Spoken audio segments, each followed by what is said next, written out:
자, 우리 보지요. 20과 오늘 신약 네 번째 시간입니다. 신약 성경 해쳐 모여. 이 타이틀은 여러분 신약 성경도 어쨌든 구조를 가지고 있다는 거죠. 어떠한 구조를 알아야 성경을 읽을 때 여러분들이 맥을 잡으실 수 있고 그 맥이 잡혀야 예수님의 생애, 사도 바울의 서신, 사도행전의 내용, 이게 이제 하나로 연결되어서 보게 되는 그런 은혜를 여러분들이 받으실 수 있다라고 생각이 듭니다.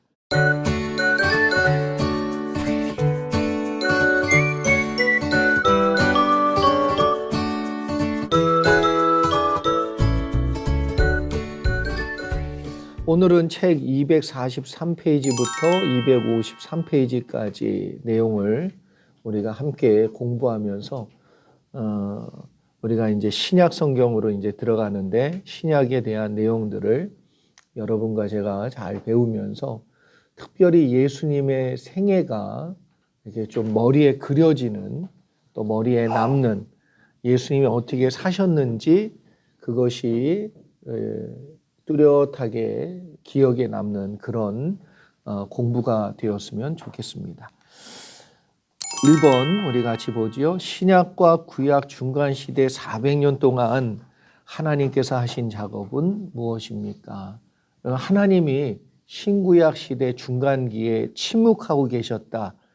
이게 아니고 하나님이 준비하셨다. 이런 생각과 그리고 정의를 가지고 계셔야 됩니다. 그래서 하나님께서 400년 동안 가만히 계신 것이 아니라 아무 일도 하지 않고 침묵하신 것이 아니고 예수님을 복음의 씨앗으로 이 땅에 심기 위해서 복음이 전파될 수 있는 환경, 상황, 내용들을 다 작업해 놓으셨어요.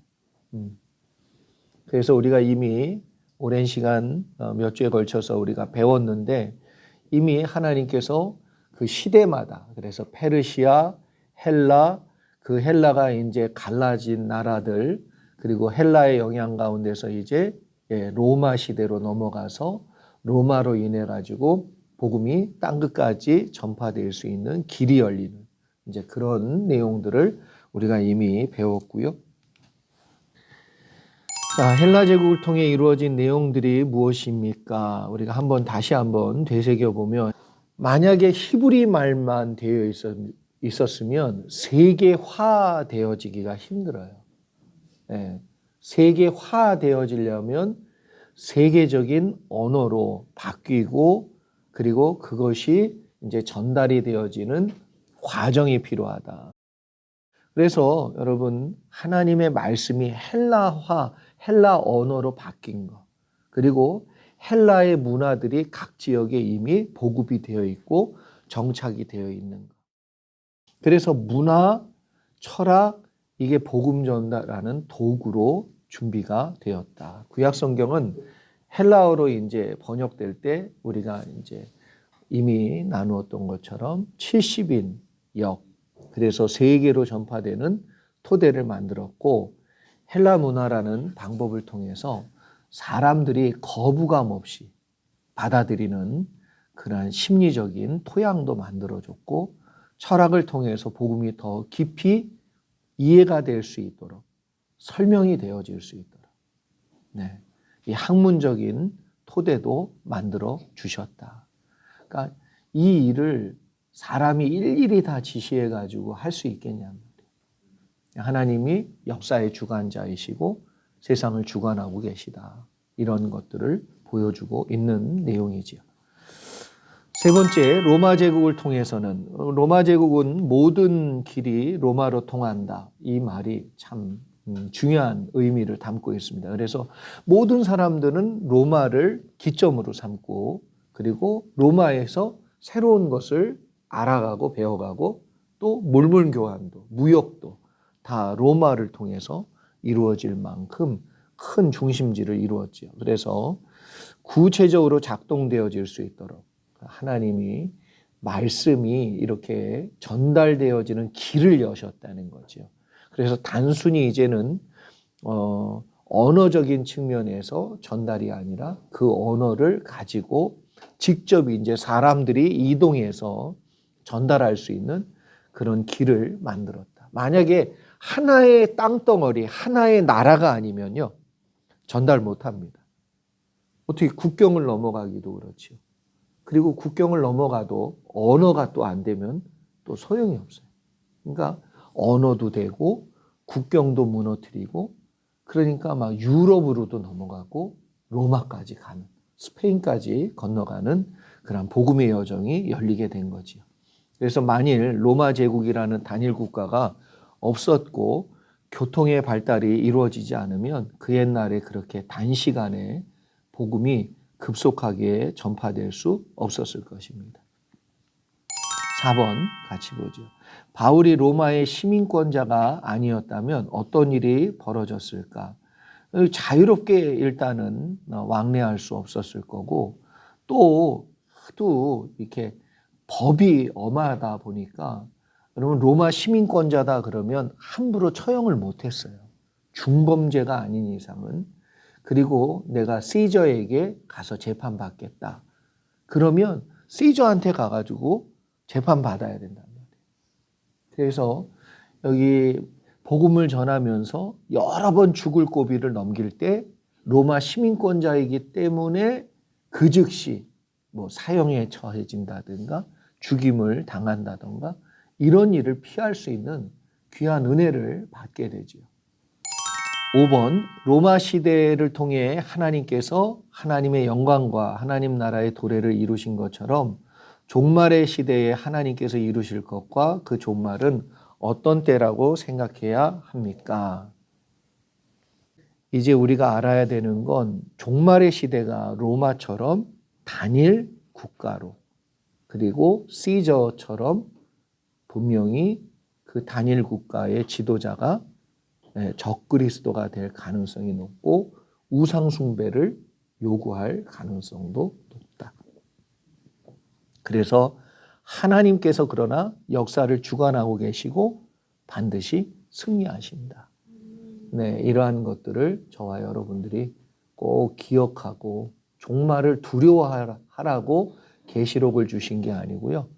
종말을 우리가 당할지라도 그 역사를 주관하시는 분 하나님이 믿는 자들과 함께 한다.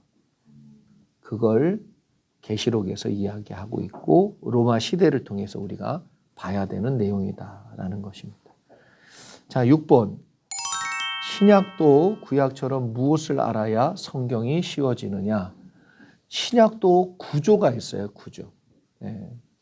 그래서 그 구조의 배열을 잘 알아야 쉬워집니다. 구약도 구조와 배열을 아니까 이렇게 맥이 잡히는 것처럼 신약도 마찬가지다. 자, 신약 성경을 크게 세 부분으로 나눌 때 첫 번째, 먼저 우리가 봐야 되는 게 뭐냐면 역사서. 우리 구약도 역사서부터 깔았죠? 그랬던 것처럼 신약도 역사를 우리가 알아야 되는데 예수님의 역사를 다룬 사복음서는 뭐죠? 마태, 마가, 누가, 요한. 사실 여러분 사복음서는 어떻게 쓰여진 성경이냐 하면 9번입니다. 사복음서는 마태, 마가, 누가, 요한이라는 이 기록자들, 기자라고 얘기하는데 그걸 기록자라고 제가 이렇게 풀어서 설명드렸어요. 기록자가 예수 그리스도를 중심에 두고 각자의 관점에서 성령의 감동을 받아서 또 보내게 될 대상들이 있어요. 뭐 누가복음엔 데오빌로 각하, 마태복음은 유대인들, 마가복음은 로마 사람들 이렇게 대상이 있어요. 그 대상들에게 예수님을 믿도록 해주기 위해서 그걸 쓴 책이 복음서예요. 그래서 대신 거기에는 예수님을 믿을 수 있도록 내용을 담는 것에 초점을 두었지 역사 순서대로 혹은 예수님의 생애를 쭉 나열해 가지고 역사 기록자처럼 기록하진 않았다는 거예요. 목적이 어디에 있다고요? 예수님을 믿게 하기 위한 목적에 의해서 쓰여졌다는 거예요. 특히 누가복음도 여러 자료를, 누가가 의사잖아요. 꼼꼼하게 자료를 다 모았어. 그래서 그걸 가지고 뭐예요? 하나하나 다 순서대로 그래도 배열해서 써서 보냈지만 그때의 자료들이 다 완벽하지 않잖아요. 거리가 있잖아요. 그렇죠? 그리고 이런 말도 있고 저런 말도 있을 때 어떤 게 맞느냐. 이제 그런 고민도 해야 될 거 아니에요. 그래서 그러한 여러 가지 내용들을 볼 때 마태, 마가, 누가, 요한은 각자의 관점이 있지만 성령의 감동에 의해서 다만 기록의 목적은 대상자들을 생각하며 기록을 했을 거다. 이렇게 우리가 말할 수 있습니다. 또 다른 역사서로는 뭐가 있죠? 사도행전. 사도행전은 사도들의 역사이고 교회의 역사예요. 선교의 역사입니다.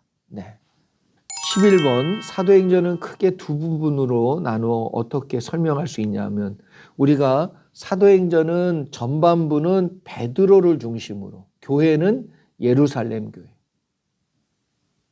그리고 후반부는 안디옥 교회 그리고 사도 바울 이렇게 두 부분으로 크게 나누어 볼 수 있어요. 전반부는 뭐라고요? 베드로 그리고 예루살렘 교회 후반부는 안디옥 교회 사도 바울. 12번 신약의 기초석이 되는 역사서 총 5권을 다시 한번 정리해 보시기 바랍니다. 이제 신약의 역사서는 총 5권인데 마태복음, 마가복음, 누가복음, 요한복음, 사도행전 이제 엄밀히 말해서 이 사복음서는 역사서다라고 얘기할 수는 없어요. 그런데 어찌됐든 예수님의 행적이 기록되어 있잖아요. 근데 이 사복음서를 하나로 묶어서 역사서처럼 만들어 보자. 그리고 예수님의 행적을 한번 살펴보자. 그리고 이제 거기에다가 이제 사도들의 이야기, 교회의 이야기를, 선교의 이야기들을 붙이면 신약 성경이 시간 순서대로 연결이 되니까. 그래서 사복음서는 사실 엄밀히 복음서지 역사서는 아닌데 그러나 예수님의 행적이 담겨져 있으니까 역사서의 내용으로 우리가 한번 정의해서 살펴보면 예수님의 인생의 기록을 봄에 도움이 된다. 그렇게 알고 보시면 좋겠습니다. 13번 사도행전 위에 많은 신약 성경을 올려서 붙이는 이유는 무엇입니까? 사도행전 위에다가 우리가 여러 가지 특히 서신서라고 얘기하는 바울의 서신과 일반 서신을 붙여서 거기서 이제 같이 읽는데 특별히 사도 바울이 쓴 서신을 읽는 이유가 뭐죠? 사도 바울의 행적이 나와요. 사도행전은 시간 순서대로 그래도 기록이 됐어요. 누가의 성격이기도 하고 누가가 그런 역사적인 관점이 있었던 것 같습니다.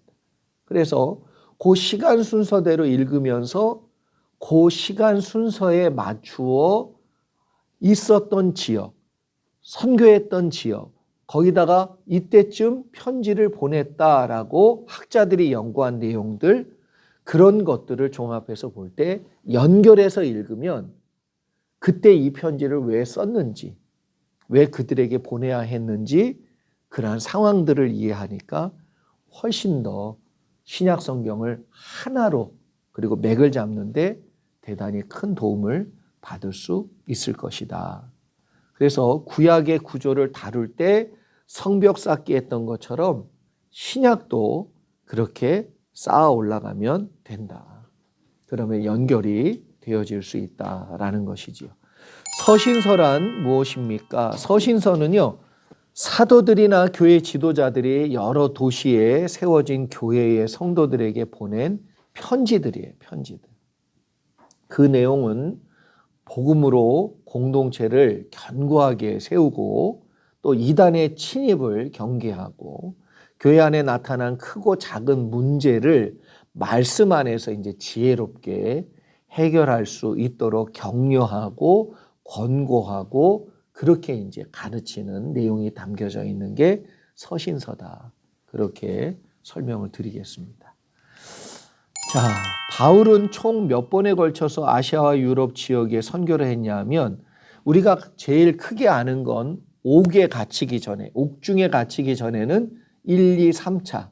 그리고 학자들마다 이제 견해가 조금씩 달라서 옥중에 이제 갇히고 나서 잠깐 풀렸을 때 에베소를 방문했을 것이다 라고 이야기하는 학자들도 있고, 이걸 4차 전도 여행으로 보는 사람도 있고 그렇지 않은 사람도 있어요.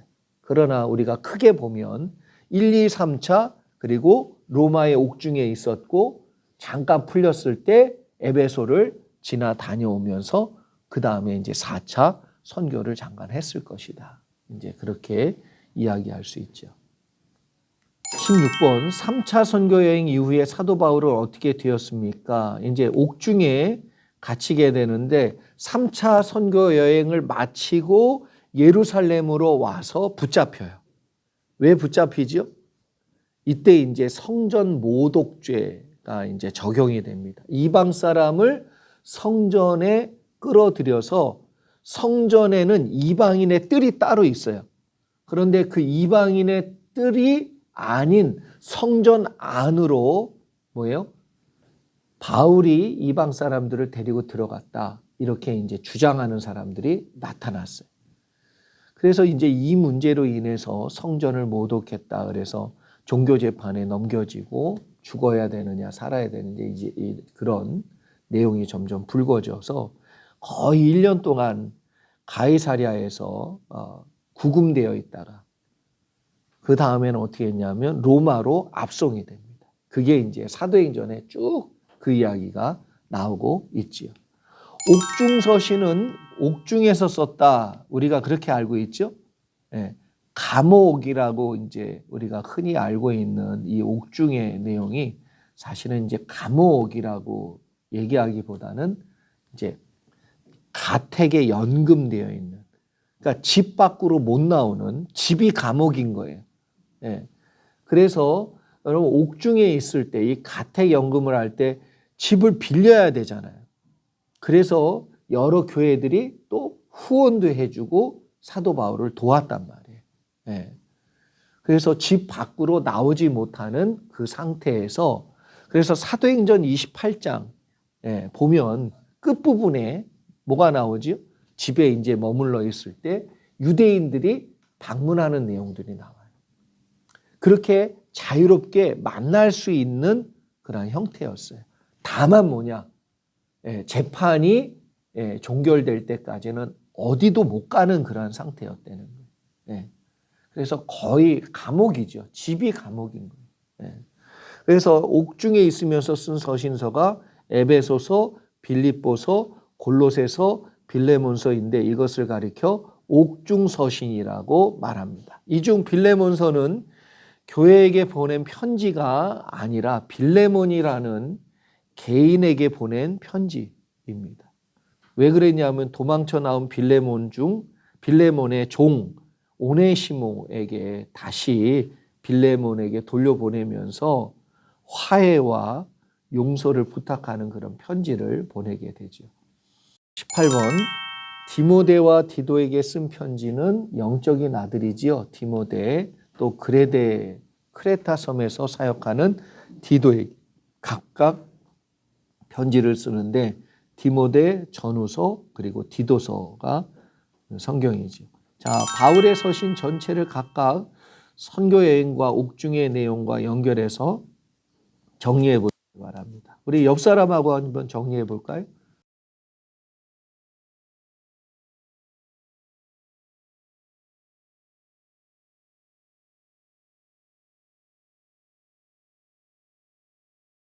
자, 1차는 갈라디아서, 2차는 데살로니가 전후서, 3차는 고린도 전후서, 로마서, 그리고 옥중에 있을 때 에베소서, 빌립보서, 골로새서, 빌레몬서, 그리고 4차 선교 때 디모데 전후서, 디도서 이렇게 여러분들이 정리를 머리에 딱 두시면 되겠습니다. 20번 바울이 쓴 13권 이외에 쓰여진 편지들을 무엇이라고 부르냐 하면 바울이 쓴 거는 이제 바울 서신 그러는데 바울 말고 일반적인 사람들이 썼다. 일반적인 사도들. 네. 그래서 바울 외의 서신 이렇게 말하기보다는 일반 서신 이렇게 이야기를 하지요. 그래서 디아스포라 유대인 그리스도인들에게도 바울 외에 여러 사람들이 편지를 썼다. 이걸 알고 계셔야 됩니다. 그러니까 바울만 전도 다닌 게 아니에요. 네, 여러 다른 사람들도 선교와 전도를 다닌 걸로 여러분들이 기억하시면 좋겠습니다. 일반 서신의 저자들은 어떻게 됩니까? 일반 서신은 기록자가 누구인지 불분명한 히브리서를 제외하고는, 히브리서는 누가 썼는지 몰라요. 히브리서는 히브리가 안 썼어요. 이제 대상이에요. 대상. 그러니까 히브리인들에게 보내진 편지인데 누가 썼는지는 안 나와. 그래서 많은 학자들이 처음에는 사도 바울이 썼을 거다.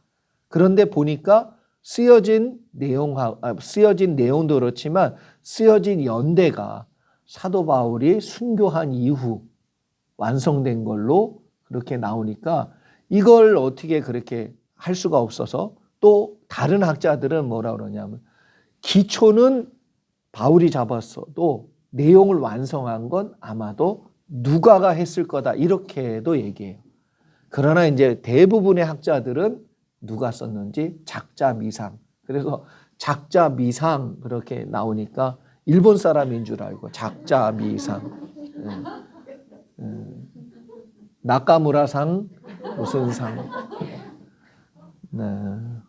그리고 나머지 분들은 근데 이름이 다 그 사람의 저자로 보고 있습니다. 요한 서신, 요한 1, 2, 3 누가 썼어요? 사도 요한이. 유다서, 예수님 동생 유다가. 가룟 유다가 쓴 거 아니고 베드로 전후서, 베드로가 썼다. 이렇게 이제 보고 있습니다. 일반적으로.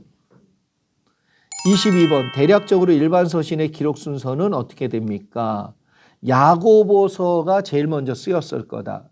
왜 그러냐 하면 갈라디아서를 보면 여러분 율법과 복음의 논쟁이 나와요. 그런데 믿음으로 구원을 얻는다. 이제 이렇게 얘기하니까 히브리 사람으로서는 율법을 되게 중요하게 여겼어요. 그때까지도.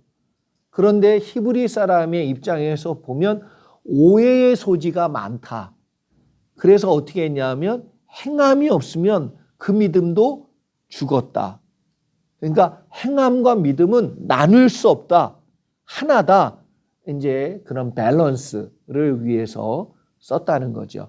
그래서 이걸 좀 오해했던 우리가 아는 루터가 이제 주석을 쭉 했어요. 그래서 루터가 유일하게 주석을 못 쓴 건 요한계시록만 못 썼어요. 근데 루터가 야고보서를 주석을 하면서 이게 지푸라기 복음이라고, 그러니까 되게 쓸데없는 복음이다. 믿음으로 구원을 얻는 걸 이런 입장이었어요. 루터도. 그러기 때문에 그냥 이렇게 중요한 복음은 아니다. 그렇게 얘기할 만큼 이제 하찮게 여길 만큼 내용이 행위에 포커스가 많이 되어 있고 율법을 쉽게 생각하지 말라는 의미가 많이 담겨져 있는 것처럼 보여지기 때문에 나중에 야고보서는 더 다루도록 하겠습니다.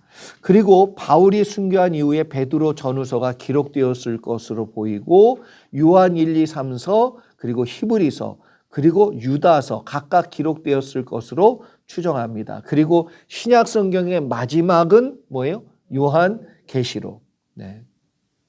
그래서 AD 90년경 이렇게 봅니다. 제일 오래 살았을 것으로 또 예상하고요.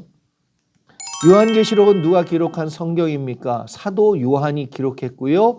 하나님의 계시이면서 동시에 뭐다? 7 교회에 보낸 편지. 여러분 계시만 알고 계시면 안 되고 요한계시록은 편지예요. 편지. 아시아 7 교회에 보낸 편지예요. 그러니까 서신이기도 하단 말이에요. 네. 그 안에는 아시아 7 교회의 모습이 나와요. 그래서 역사적인 내용도 조금 담겨져 있단 말이에요. 네. 24번 복음서와 사도행전 그리고 요한계시록 위에 나머지 성경을 어떻게 쌌습니까? 빈칸 및 줄 내용을 채워보시기 바랍니다. 자, 여러분 옆에 계신 분하고 한번 나눠보세요.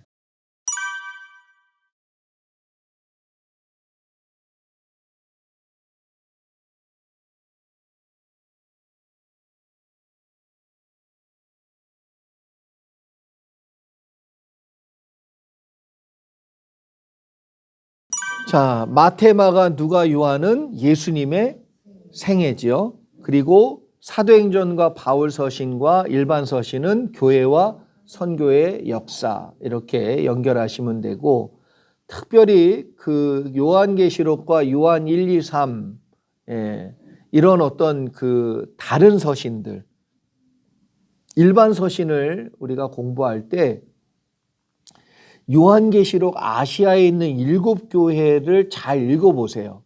그러면 그 당시에 아시아의 7교회가 겪는 그 일이 다른 지역에도 있었을까요? 없었을까요? 그러니까 아시아의 7교회를 학자들은 세계 교회의 대표성으로도 얘기합니다. 그러니까 7가지 컬러, 7가지의 형태를 가지고 있는, 특징을 가지고 있는 그러한 교회들, 뭐 첫사랑을 잃어버린 교회, 가난하지만 끝까지 믿음으로 승리하는 교회, 뭐 이런 7가지 교회가 대표성을 띠고 있다라고 우리가 본다면, 여기 지금 야고보서, 베드로 전후서, 유다서, 요한 1, 2, 3서 이런 이제 서신들 전체가 어떤 효과를 주고 있냐면 일반 서신이 어떠한 배경 가운데 있는지를 요한계시록에 나온 그 아시아의 7교회를 우리가 생각해 보면서 읽으면 어느 정도 이렇게 감이 온단 말이에요. 아, 그래서 이런 얘기를 했겠구나. 아, 그래서 이런 메시지를, 그래서 여러분들이 베드로 전후서를 보면 이제 환난의 때 핍박을 얘기해요. 종말의 때에 이제 핍박이 올 때 끝까지 견뎌라. 그런 얘기를 해요. 그런데 아시아의 7교회 가운데도 나와요. 너희가 고난을 받지만 끝까지 충성해라. 그렇죠? 그러면 생명의 면류관을 받는다. 이제 그런 이야기들을 볼 수 있단 말이에요. 아, 그러면 일반 서신을 읽을 때에 아시아의 7교회가 겪었던 일들을 인포메이션을 가지고 여러분들이 읽으면 훨씬 더 이해가 쉬워질 수 있다라고 제가 좀 얘기하고 싶습니다. 그래서 야고보서, 갈라디아서 위에는 뭐죠? 야고보서, 그리고 그 다음엔 데살로니가 전후서, 살후, 살전, 그 다음에 고린도 전서, 고린도 후서, 로마서, 에베소서, 빌립보, 골로새서, 빌레몬서, 그리고 딤전, 딤후, 디도서, 그리고 베드로전서, 베드로후서, 요한 1, 2, 3서, 유다서, 요한 1, 2, 3서하고 히브리서 순서대로 얘기하면 이것도 디모데 전서를 쓰고 디도서를 썼어요. 그 다음에 쓴 게 디모데 후서예요. 순서가, 바울이 쓴 서신의 순서가 그렇게 되기 때문에 이제 이거는 이제 순서상의 내용들로 볼 때는 그렇게 얘기하는 게 맞지만, 이제 도표상으로 설명을 드릴 땐 이제 우리가 바울이 죽고 난 뒤에 바로 그때쯤에는 베드로 전후서가 쓰였을 거고, 이제 위아래가 좀 있겠지만 요한 1, 2, 3과 히브리서는 그 다음쯤에 완성됐다, 이렇게 이제 보는 거죠. 네. 자, 사도행전을 두 부분으로 나누어 어떻게 읽어야 하는지 설명해 보시기 바랍니다. 사도행전은 크게 두 부분으로 나누어질 때 사도들의 사역과 교회가 이제 태동하는 역사 기록이 앞에 나오고, 그 다음에는 이제 사도행전의 후반부는 선교의 역사가 기록이 되어 있어요. 그리고 사도 바울이 어떻게 사역을 하고 있는지, 그래서 서신서를 거기다 끼워서 읽는 것이 중요하다. 그래서 사도행전 후반부에 가서는 사도 바울의 서신을 함께 끼워서 꼭 읽으셔야 된다라는 걸 기억하시면 좋겠습니다. 자, 일반 서신을 이해하는 데 필요한 방법은 무엇입니까? 요한계시록에 나오는 아시아의 7교회에 보내는 편지의 내용을 먼저 이해할 필요가 있지요. 그래서 사도들과 교회 지도자들이 쓴 일반 서신은 이제 그 당시 디아스포라 유대인들, 유대 그리스도인들에게 보낸 편지이기 때문에 여러분들이 요한계시록 2장과 3장을 미리 한번 좀 읽으시고 그 상황이나 그리고 어떤 면이 있는지, 어떤 어려움이 있는지를 좀 머리에 담아두고 그리고 나서 이제 일반 서신들을 좀 읽어가면 그런 영적인 분위기, 교회 안의 문제들 이런 것들이 이해가 되면서 일반 서신을 이해하는데 많은 부분 여러분들이 공감할 수 있게 된다라고 말할 수 있습니다. 사복음서를 오해하고 잘못 생각하고 있는 것은 무엇입니까? 여러분, 사복음서를 읽으면서 마태, 마가, 누가, 요한복음이 이렇게 순서적으로 쓰여졌을 거라고 생각을 해요. 당연히 이제 예수님의 사역을 기록했다고 그래서 예수님의 태어남부터 죽으심까지 똑같은 어떤 맥락에서 기록이 안 돼 있고 아까 얘기한 대로 각각의 기록자들의 관점에 따라서 성령의 감동으로 또 보내지는 대상을 생각하고 예수님을 믿어야 될 이유를 얘기하고 있어요. 대표적으로 우리가 아는 것처럼 마태복음에 족보가 나와요. 되게 막 오랫동안 나와요. 그리고 항상 마태복음은 구약의 이 말씀을 이루려 함이라. 이 말씀을 이루려 함이라. 왜 굳이 그걸 넣냐? 다른 데는 안 넣었어요. 그래서 28장까지 있는 거예요. 기니까. 그런 걸 왜 넣냐 하면 유대인들에게 예수 그리스도를 믿도록 쓰여진 복음서이기 때문에 마태복음이. 그러면 유대인들은 무엇이 중요하죠? 메시아는 다윗의 후손으로 온다는 거예요. 그러면 뭐부터 밝혀야 되겠어요? 족보부터 얘기해야지, 족보부터. 그래서 여러분 복음서의 내용을 얘기하다가 그랬는데 사복음서도 순서가 있고 복음서를 쓰여졌을 때에 또 당연히 각각의 기록자들이 예수님의 생애와 사역을 이 흐름에 의해 가지고 했을 거다. 근데 그렇지가 않다는 거예요. 거기에 목적이 있어서 썼지 시간 순서대로 그렇게 쓴 것이 아니다. 자, 28번 복음서가 시간 순서대로 배열되어 있지 않기 때문에 나타난 현상은 무엇입니까? 뭐지요? 복음서를 읽을 때마다 헷갈려요. 예를 들어 마태복음 5장은 산상수훈인데 그 마태복음 5장은 적어도 예수님이 세 번째 유월절 때 예루살렘에 내려가지 않는 그 시기가 있어요. 갈릴리에 머물렀던 시기. 그때 쓰여졌다 이렇게 얘기해요. 그때 산상수훈을 하신 거다. 그러면 마태복음이 28장까지 있는데 5장에 그게 나와요.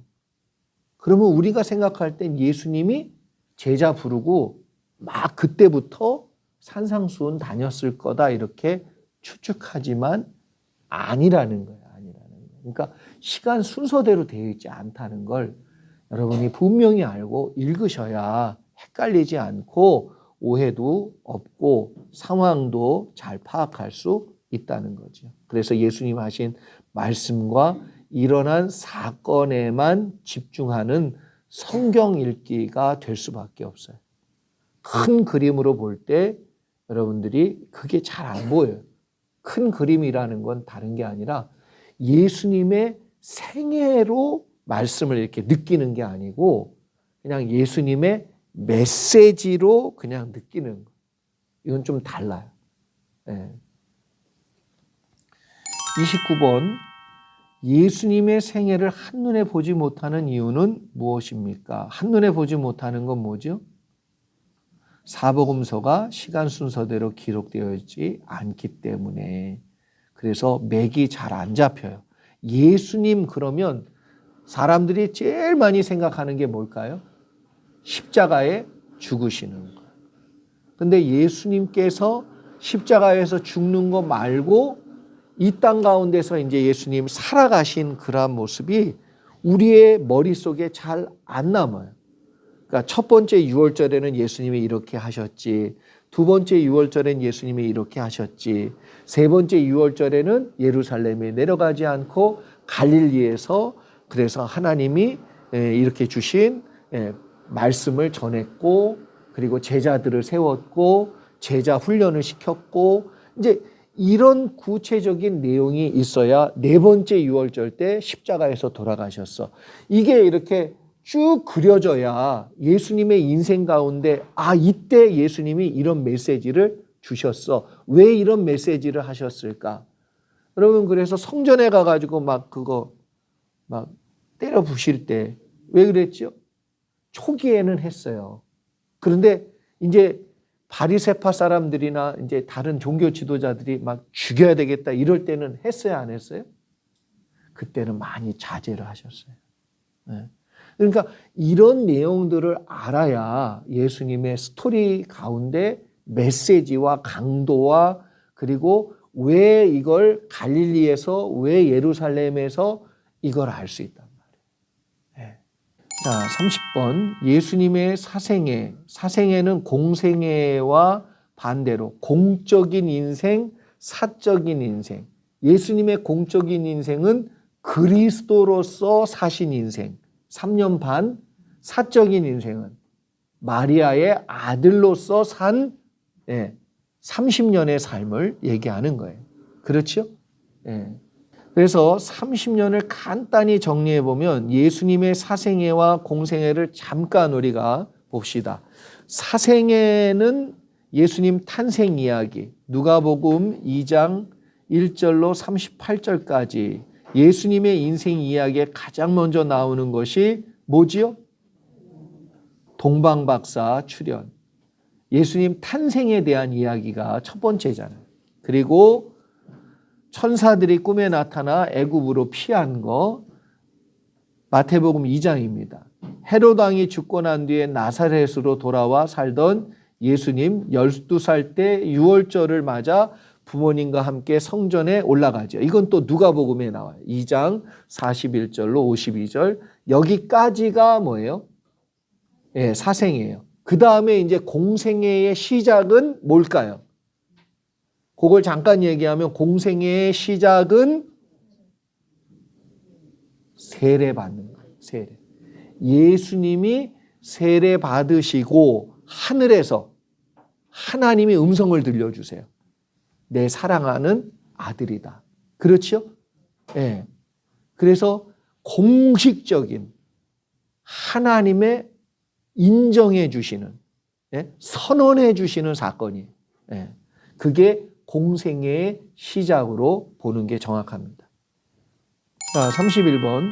예수님의 공생애 3년 반과 승천까지 정리해 보세요. 예수님의 공생애는 AD 26년 6월절 이전에 시작이 되었다. 여기 4년이 빠지지요? BC 4년쯤에 예수님 태어났다. 우리 배웠어요. 기간이 좀 갭이 있다고. 유다 지역으로 내려가 세례 요한에게 세례를 받으시고 마태복음 3장 성령에 이끌려 광야로 나가 사탄에게 시험을 받으시지요.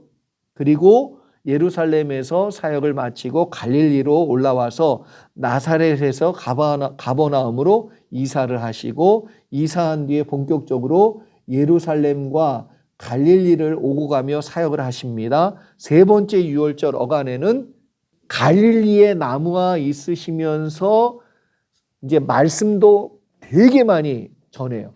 기적도 되게 많이 보여주세요.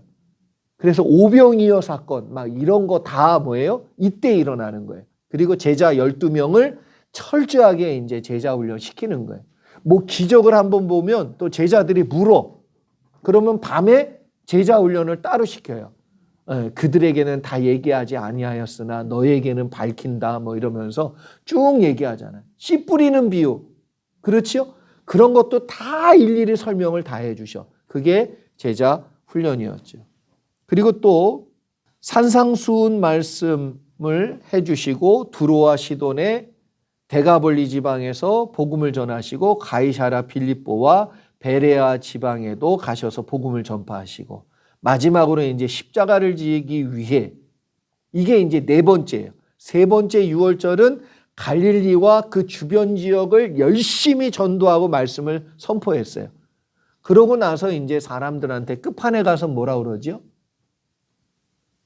아주 예수님이 십자가 지고 따라오는 뭐 이런 얘기 막 하시니까 사람들이 떠나가잖아.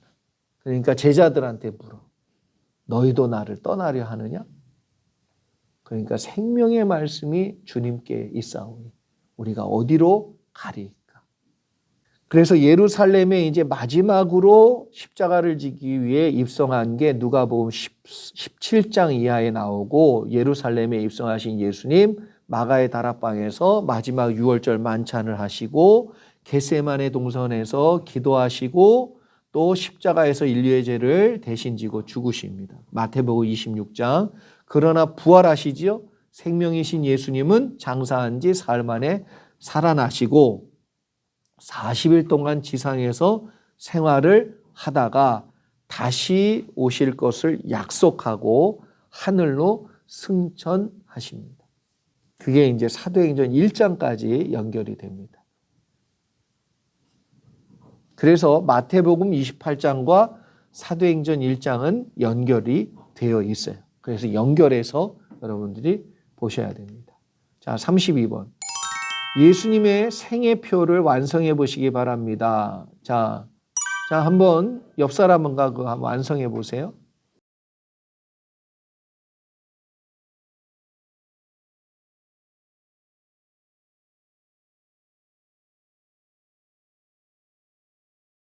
그래서 예수님이 부활하신 그 이후에 40일까지 사실은 포함되어 있어야 되는데 예수님의 공생에 십자가에서 죽으신 것까지 보면 네 번째 유월절까지 여러분이 이 도표를 그래도 생각하셔야 됩니다.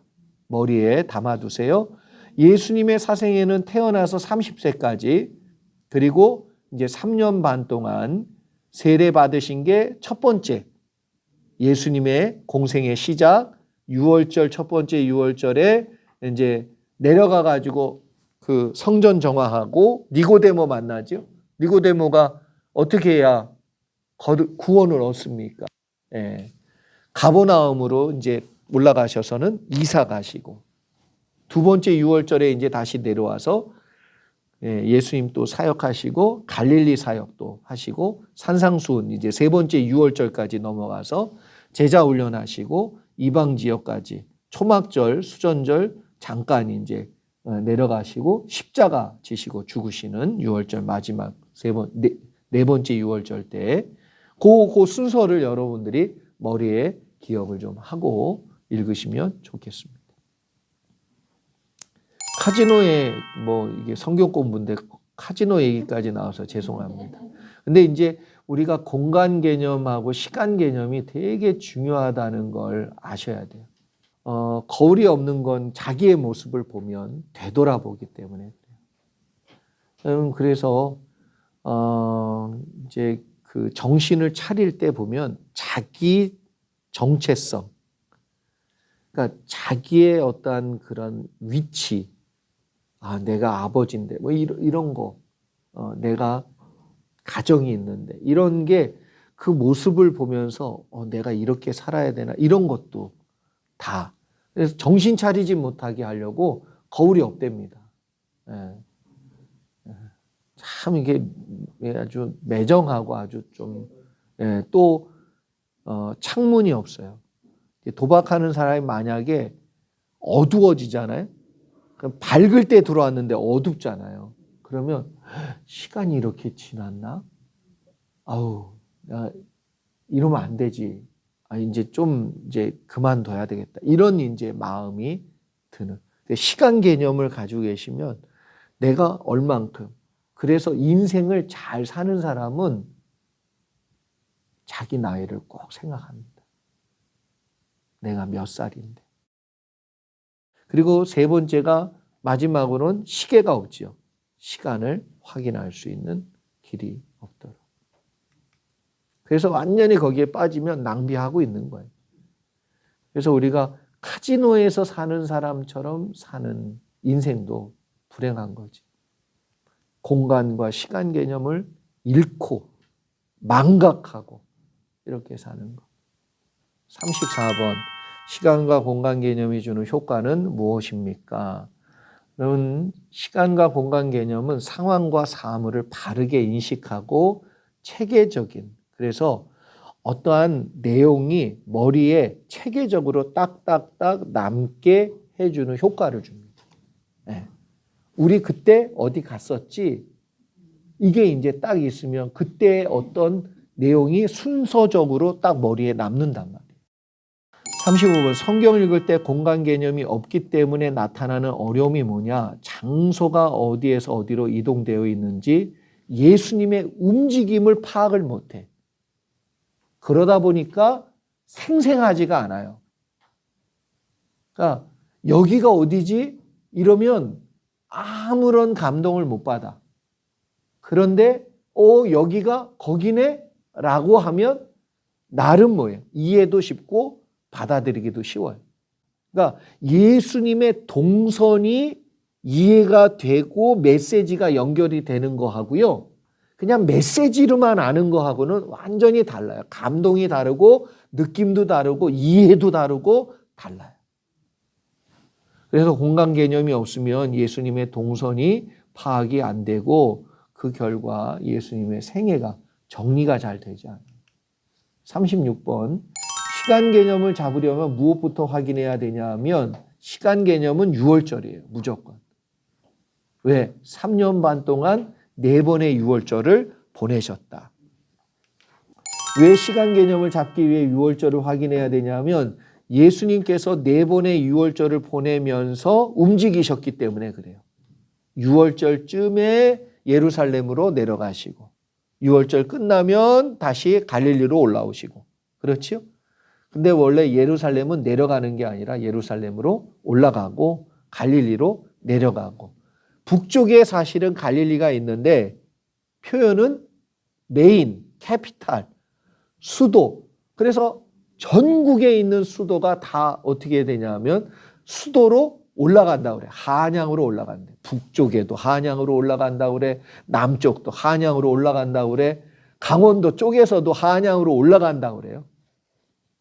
네. 거기가 훨씬 더 높으신데. 그게 왜냐하면 캐피탈이기 때문에 그래. 수도이기 때문에. 유월절이 그래서 시간과 공간 개념에 중요한 역할을 해줍니다.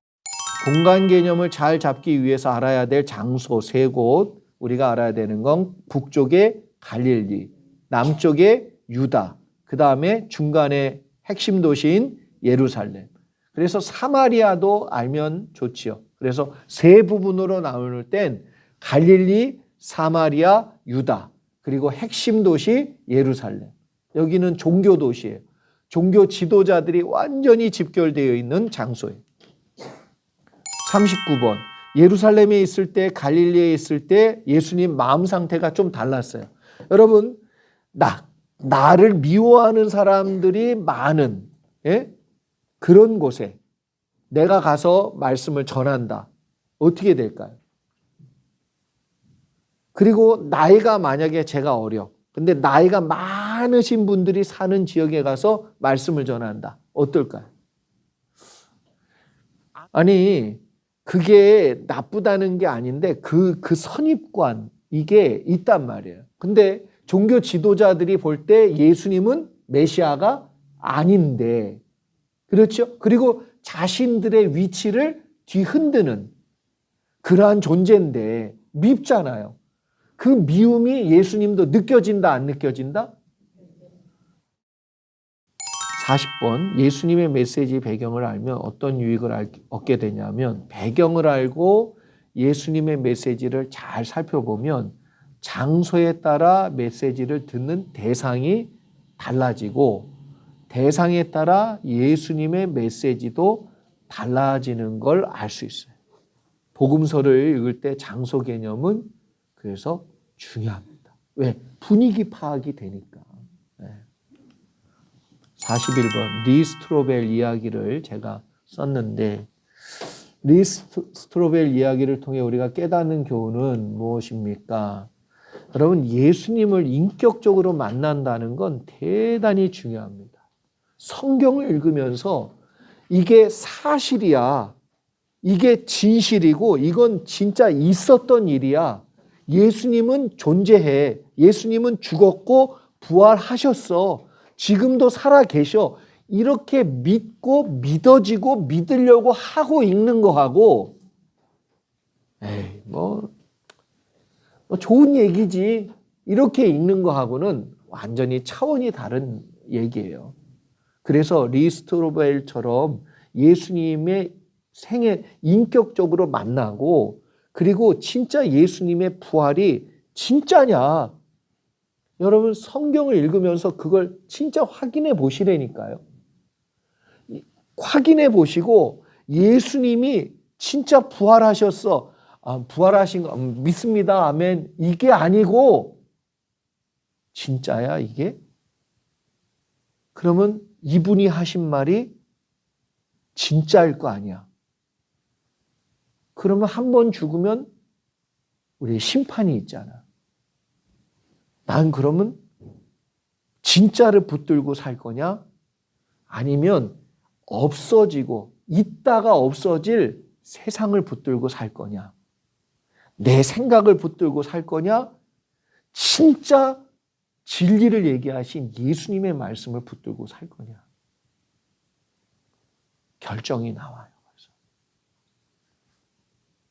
그렇게 믿어야 내가 하나님께, 말씀에, 믿음에 올인하지요. 그래서 이분이 그렇게 예수님을 진짜 믿고 자기 인생을 바꾸죠. 누구처럼? 바울처럼. 그럼 이것도 하고 저것도 하고 될 대로 하고, 좀 힘들면 또 와가지고 또 기도하고, 또 나으면 또 내 맘대로 살고.